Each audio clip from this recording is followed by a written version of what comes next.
This is a special edition of Macro Voices with hedge fund manager Eric Townsend, the premier financial podcast targeting professional finance, high net worth individuals, family offices, and other sophisticated investors. Now, for this special edition of Macro Voices, here's hedge fund manager Eric Townsend. Macro Voices All-Stars episode 33 was recorded on July 15th, 2019. I'm Eric Townsend.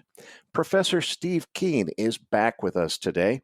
Steve, we had a listener question. You make no qualms about kind of poking fun at economists, despite the fact that you yourself are technically a member of that profession and a professor of economics.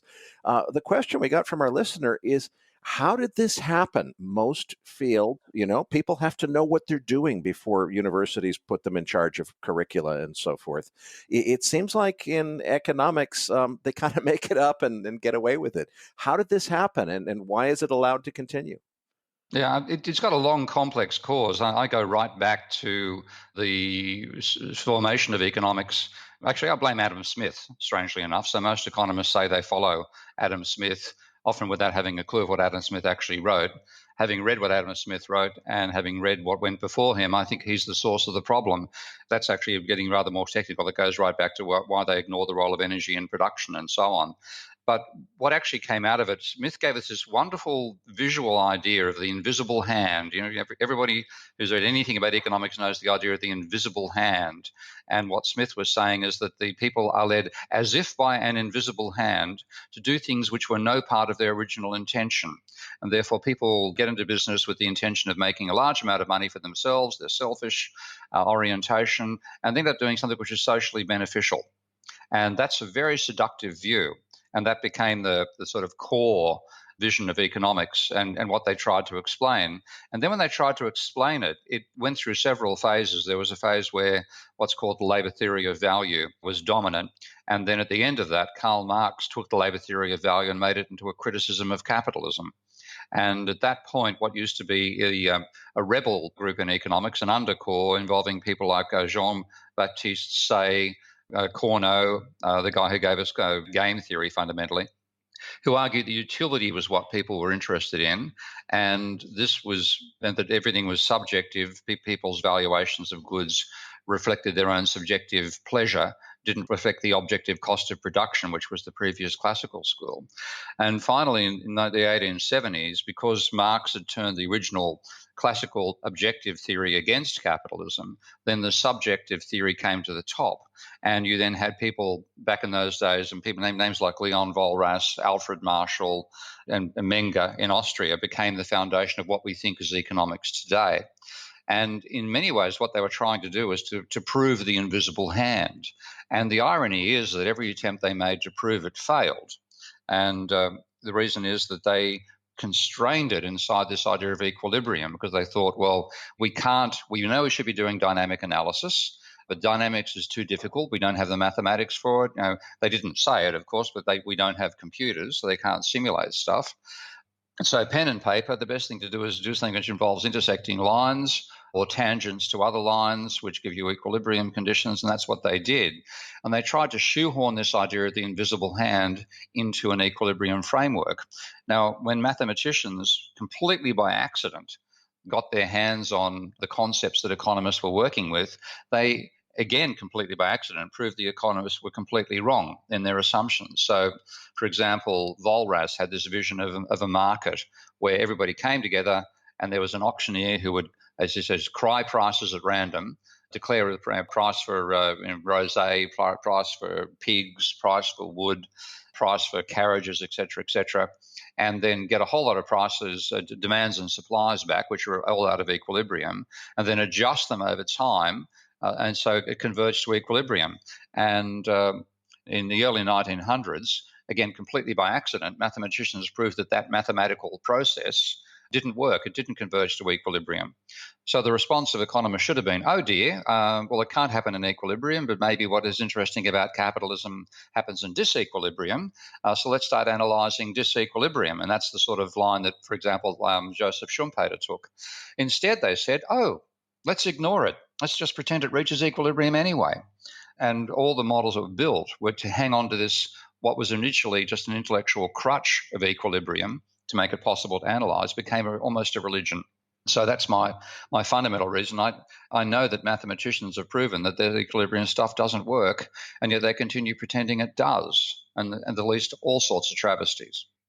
When I first got involved in crude oil trading more than 10 years ago, the first thing that I learned is that really the biggest shock factor that tends to really push market prices are inventory reports, how much oil is in the tank. And then the next thing I realized is really something that not a lot of people were really talking about is it's not just how much oil is in the tank. It's really about spare capacity, because it's the fear of that tank getting full or empty, to the point where either you're run out or there's no more room to store it, which could cause huge price variations. And I thought, I've got to brush up on economics, because I remember the basics of supply and demand curves intersecting. But, I guess I wasn't paying attention in school when they covered the part about inventory and how much is in stock. And I went to look it up, and I found out the entire field, the so-called science of economics, ignores in supply and demand analysis.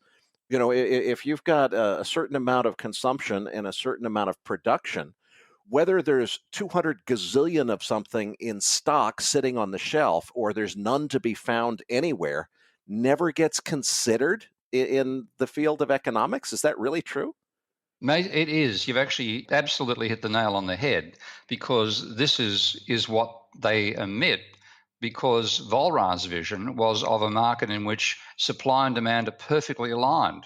So everything that's brought to market is sold. It's just a case of getting the price right for all these various markets. Now, as I said, that method, the mathematical model, does not work.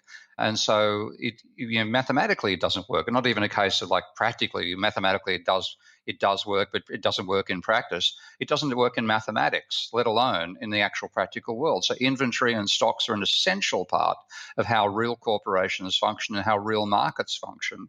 And this is completely ignored in economic theory, because they pretend that all markets are spot markets that clear instantly. Either not instantly, they clear ultimately the end of the trading day, there'll be no stocks left. And once that's like a mental virus. It's completely wrong. But it's given this convincing veneer of accuracy in the textbooks. And people go through this and they swallow it.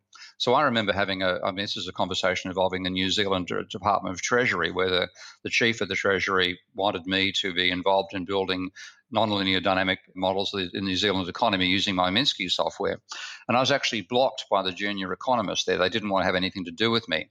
And at one stage in one of the conversations, one of them said, look, when I look outside the window, I see equilibrium. And I said, so when you walk along a road full of car yards, you see empty car yards at night? And he said, what? And I said, mate, if you saw equilibrium as you define it, all the cars for sale that day would be gone by the evening. There'd be empty stockyards. You're telling me you walk past car yards and see empty stockyards? And I'm sorry, he couldn't comprehend my point, but it's precisely yours. Inventory and the dynamics of inventory is a major realistic faction of real corporations, and it's completely ignored by economic theory.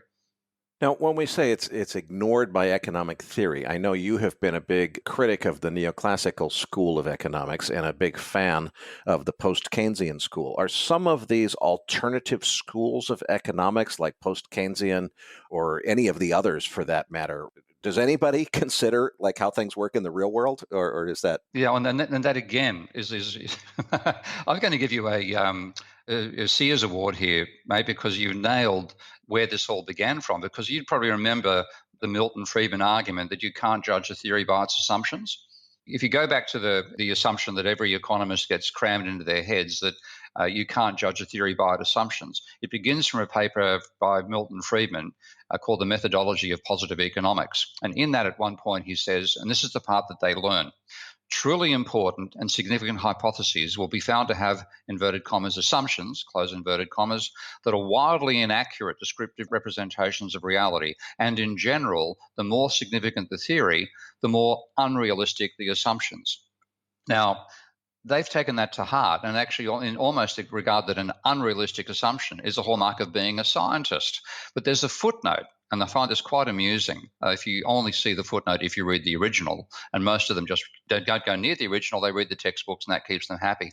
The footnote says the converse of the proposition does not, of course, hold. Assumptions that are unrealistic do not guarantee a significant theory. But they behave fundamentally as though the more unrealistic your assumptions are, the better your theory is. And the irony is, and the point we were talking about a moment ago about stocks and inventory, what Friedman was actually saying in this paper is do not read the recent research in the American Economic Review showing that firms operate under conditions of excess capacity and have stock and inventory they have to manage. And therefore, these people are saying that the theory we have of a rising supply curve is wrong. And therefore, right from the very outset, the theory that they have of supply assumes what they call diminishing marginal productivity and therefore rising marginal cost. Empirically, every single study that's looked at that has said, no, that's not what happens. Firms have excess capacity. They operate with stocks. They're managing the stocks is a major factor in how they manage a factory efficiently. As sales rise, costs fall because you're spreading a huge fixed cost over a larger volume of output. Even your variable cost might fall because you can bulk buy. So the rule for most corporations is falling cost, and inventory matters, and it's all a non-equilibrium process. So you do not have spot markets that clear. You have inventory that adjusts. And what Friedman says, ignore that. And this whole disease of economics ignoring the real world began from that point of view, and it permeates everything. Steve, let's carry this a step further, though, which is at some point the real world seems to make the mistake, I believe, of taking this whole economics study seriously. I'll give you a perfect example I was just talking to John Netto about in a recent interview, which is you get the entire finance industry has hypnotized itself into believing that volatility is an accurate proxy for risk. And it's very easy to see, if you look at where this comes from, that volatility is, in fact, a very accurate proxy for risk if investment returns are normally distributed, which is something that, as far as I can tell, only people who have never gotten out of academia and been to the real world actually believe. But even though nobody in the finance industry is stupid enough to think that investment returns are really normally distributed, they believe this idea that volatility is a meaningful proxy for risk. They don't seem to notice that it's based on an assumption which isn't really true. And that's something that the entire industry takes very seriously. All of the risk models are based on taking this idea that observed volatility is an accurate measure of risk. And the classic example of this is disaster insurance. So you're writing puts and calls on deep out of the money index options. That's a strategy that's going to produce an incredibly attractive Sharpe ratio right up to the moment where it blows up and you lose all of the money in about an hour, which is when that outlier event happens. And it appears, and people will look at that Sharpe ratio and say, but it was a very low risk strategy. Look at the Sharpe ratio. And my reaction is, what's a really high risk strategy is taking serious anyone who looks at a Sharpe ratio and thinks that's what it means. But that's what most people think it means. I mean, it seems to me in other fields, Steve, when it's proven in physics, everybody thinks the way things work is classical physics. And then Niels Bohr comes along and it's like, oh, crap, it doesn't work that way. We got to figure this out. And the whole field changes their priorities and says, we got to learn how it really works. It seems like economics has been confronted with a number of different things that prove, okay, it does. It's the Niels Bohr moment. The way we thought it worked is clearly wrong. It's been disproven. In every other field, they go try to figure out how it really does work. It seems like in economics, it's like, well, the way we used to think of it's more convenient. So we're going to just roll with that. Yep, that's pretty much it. And like the person you're mentioning, the Sharpe ratio, William Sharpe is the guy who gave us the efficient markets hypothesis. That's why this thing is named after him. And he basically said that the only things that matter about a stock are its expected return and the volatility of that return. So you draw on one axis, you've got the expected return as a percentage rate of return over time. which is the horizontal. On the vertical, you draw the volatility measured in terms of the standard deviation. And then you whack your stocks on that chart. You get a whole set of dots, where you think IBM is going to be and where you think Tesla is going to be and so on that chart. And then you work out what you can borrow at. So you work out what interest rate you pay, and that goes on the horizontal axis. So if you're taking on really low risk stocks, low volatility stocks, or you say, if you say, what's the lowest possible volatility thing I can buy? And that's assumed to be government bonds, which they see as riskless. And then if you're going to borrow, you've got the slope of the line tells you you're borrowing fundamentally. And where you get a tangent between this cloud of stuff you've done for your standard deviation and expected returns, where the tangency occurs, that's where you should invest. And it's in a question of how much leverage you're willing to take on as to where you go along this line he draws, he calls the capital market line. So that's his vision. But there was a little sticking point. And the sticking point was that was a theory of a single isolated investor who's had his own pattern of expected return and volatility that they thought is going to happen. Their guess of how much the standard deviation of Tesla stocks is going to be and the standard deviation of IBM and the returns of the two and so on. And you had an interest rate they could choose. But he couldn't get to a market. So what does he do? And this is another quote.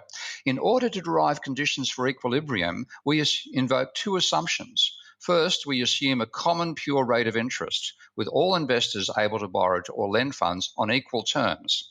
Secondly, this is the punchline, this is hilarious, we assume homogeneity of investor expectations. Investors are assumed to agree on the prospects of various investments, the expected returns, standard deviations, and correlation coefficients described in Part 2. Now, he then says, and this is where Friedman's little make a mad assumption makes you sane thing pops in. Needless to say, these are highly restrictive and undoubtedly unrealistic assumptions. However, since the proper test of a theory is not the realism of its assumptions, but the acceptability of its implications, and since these assumptions imply equilibrium conditions which form a major part of classical financial doctrine, it is far from clear that this formulation should be rejected, especially in view of the dearth of alternative models leading to similar results. That's the foundations of the efficient markets hypothesis and the nonsense that you can proxy volatility with standard deviation. It reminds me of one of my favorite stories that I heard when I first got involved in professional investing is Gene Fama, the guy who gets the Nobel Prize for proving with mathematical proofs and academically defensible arguments that hedge funds cannot possibly have any useful purpose because beating the market is impossible, and that can be proven scientifically. He wins the prize. He gets the prize money. What does he do with the prize money? He uses it to launch a hedge fund. Hello? And what happens with the hedge fund? It blows up. That wasn't him. That was just a normal distribution that luck didn't happen to be. It was a random walk, really. Yeah, and anything but. When you look at the data, it's a power law and totally different dynamics to a normal distribution. But this is the thing. My punchline is don't trust economists, because what looks like a careful proof almost always involves a point at which they can't do something like aggregate from the individual investor to the entire market. So they simply assume that everybody agrees about what IBM's return is going to be in the future and what Tesla's return is going to be in the future and the standard deviations in the four. And even better than this, the punchline, that involves your next person, Fama. Fama and French came out with a paper in 2004 talking about the empirical record of the efficient markets hypothesis over the previous pretty much 50 years and saying that empirically it's massively contradicted. And they went back to that assumption by Sharpe about everybody agreeing on the prospects of every share and so on. So like dinner party conversations could not be about shares because nobody disagree. They'd all say IBM is going to be 3.6% return with a 2.2% standard deviation. Why talk about it? Let's talk about the food instead.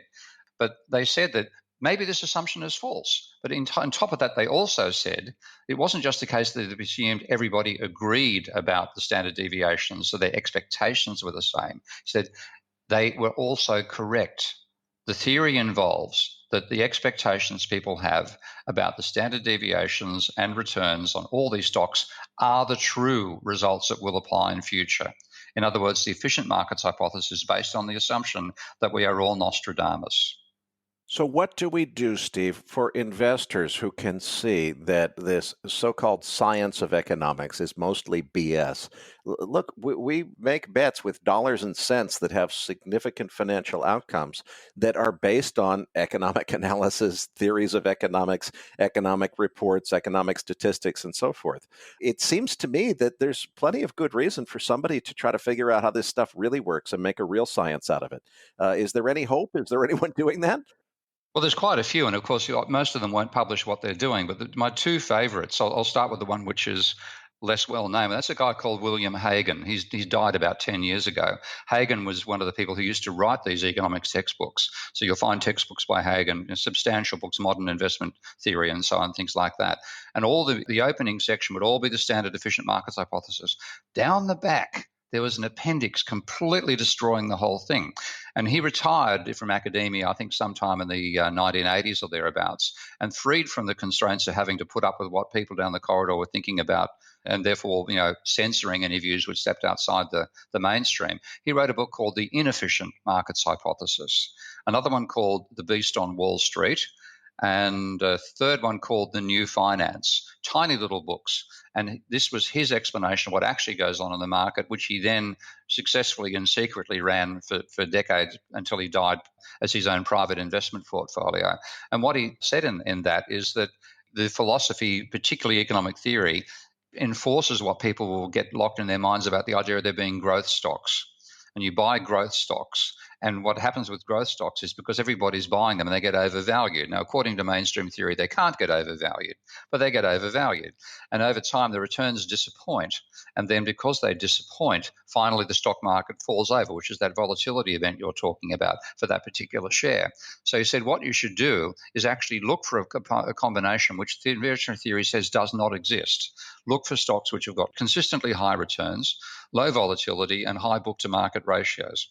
And he said you buy those, you do work out statistically a pattern of shares that fits that sort of golden egg that the theory itself says can't exist, of low volatility and high return. Buy into those shares. You'll find them undervalued to begin with.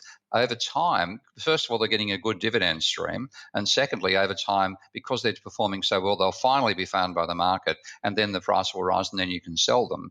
And he said he was getting returns 5 to 10 times what was being expected as a return on the actual market.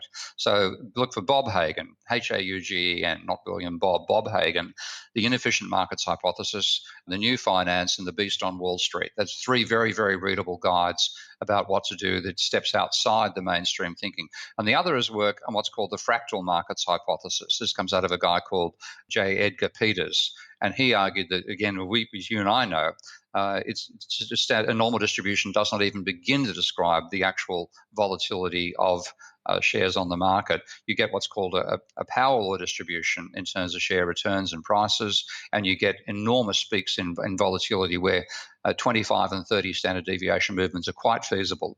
And he then this is ways of analysing the fractal dynamics of the market and picking that up. But it's the work that's being done that's interesting is by econophysicists like Didier Sornet, Peters, and the work in the fractal markets hypothesis, and I think a neglected set of insights by Bob Hagen into the inefficient markets hypothesis. And that's why, basically, what you end up doing is doing the opposite of what an economist tells you to do. So, in order to write a credible book about economics, you have to retire from the economics profession first so that you don't lose credibility with your peers for talking about how the real world actually works. Well, Steve, that's refreshing. I can't thank you enough for another fantastic interview. We better leave it there in the interest of time, but we do look forward to having you back in a couple of weeks for another update.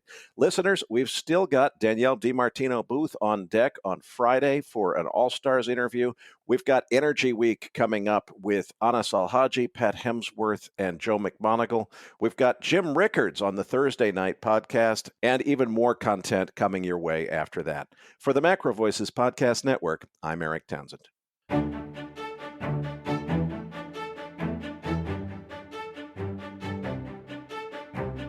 That concludes this edition of Macro Voices. Be sure to tune in each week to hear feature interviews with the brightest minds in finance and macroeconomics. Please register your free account at macrovoices.com. Once registered, you'll receive our free weekly Research Roundup email containing links to supporting documents from our featured guests and the very best free financial content our volunteer research team could find on the internet each week. You'll also gain access to our free research library. And the more registered users we have, the more we'll be able to recruit high-profile feature interview guests for future programs. So please register your free account today at macrovoices.com if you haven't already. You can subscribe to Macro Voices on iTunes to have Macro Voices automatically delivered to your mobile device each week, free of charge. Macro Voices is presented for informational and entertainment purposes only. The information presented on Macro Voices should not be construed as investment advice. Always consult a licensed investment professional before making investment decisions. The views and opinions expressed on Macro Voices are those of the participants and do not necessarily reflect those of the show's hosts or sponsors. Macro Voices, its producers, sponsors, and hosts, Eric Townsend, shall not be liable for losses resulting from investment decisions based on information or viewpoints presented on Macro Voices.